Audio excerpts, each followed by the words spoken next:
En el Panteón de Belén, en el corazón de Guadalajara, hay una tumba que la ciudad nunca ha podido explicar. Dicen que ahí yace don Luis de la Torre, un conde del siglo XIX, al que los vecinos acusaban de algo que nadie se atrevía a decir en voz alta.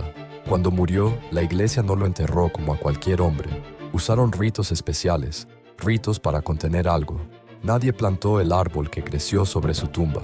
Simplemente apareció. Con el tiempo, sus raíces atravesaron la lápida y sus ramas cubrieron todo el espacio como si estuviera reclamando algo. Lo más extraño no es el árbol, es lo que sale de él.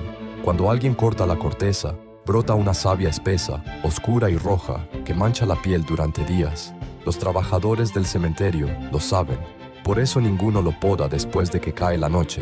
La iglesia dijo que estaba contenido. El árbol dice otra cosa. Y Guadalajara, hasta hoy, no sabe a quién creerle.